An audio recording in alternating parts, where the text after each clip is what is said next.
Excuse me, sir. Excuse me. Thank you.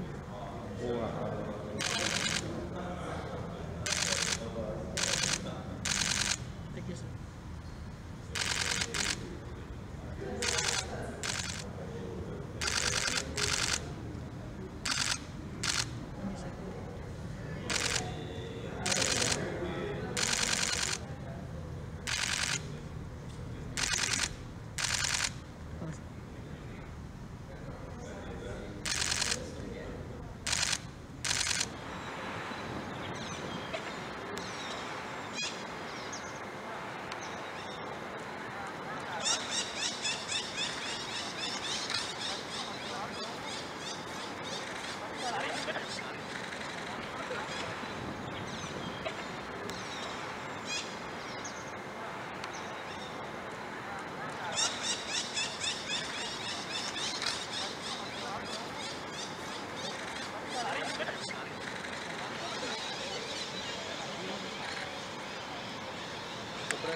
Teman-teman media yang saya hormati, baru saja Bapak Presiden menerima kunjungan kehormatan dari para Menteri Luar Negeri ASEAN dan juga Sekjen ASEAN, yang kebetulan baru Sekjen ASEAN ini adalah dari Kamboja setelah Sekjen dari Brunei Darussalam selesai menjalankan tugas pada akhir tahun lalu. Dalam pertemuan, saya laporkan kepada Bapak Presiden bahwa hari ini dan besok para Menteri Luar Negeri ASEAN akan melakukan serangkaian pertemuan yang akan dimulai siang ini, yaitu Working Lunch yang akan membahas mengenai masalah Myanmar. Kemudian diikuti dengan ASEAN Coordinating Council dan besok kita akan melakukan pertemuan retreat. Rangkaian pertemuan para Menteri Luar Negeri ASEAN ini merupakan pertemuan besar pertama yang dilakukan di bawah keketuaan Indonesia. Di dalam pertemuan tadi, Bapak Presiden menekankan dua hal. Yang pertama adalah bahwa ASEAN tidak boleh menjadi proksi siapapun. Di sini Bapak Presiden menekankan pentingnya sentralitas dan kesatuan ASEAN yang perlu terus dijaga, karena ini adalah modal utama ASEAN.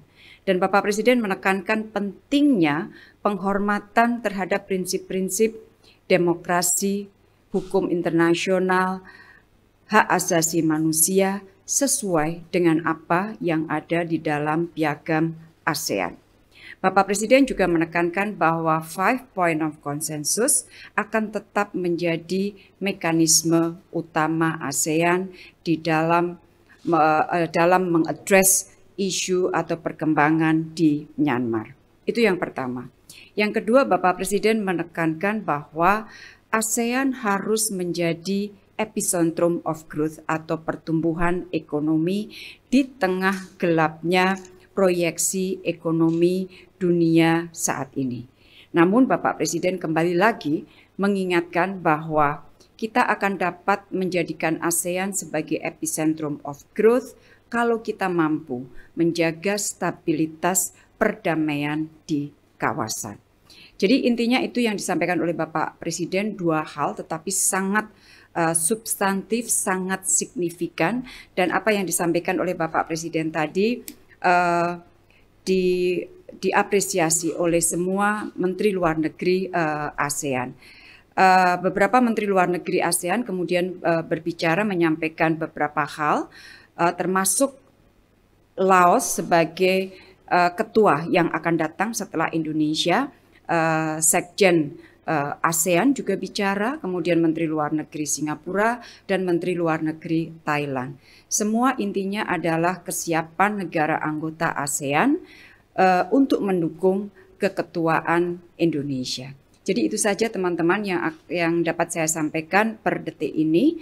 Mulai siang akan ada pertemuan seperti yang saya sampaikan tadi, dan di akhir pertemuan hari ini saya akan menyampaikan juga press briefing dari ASEAN Sekretariat mengenai hasil bahasan pada hari ini. Terima kasih.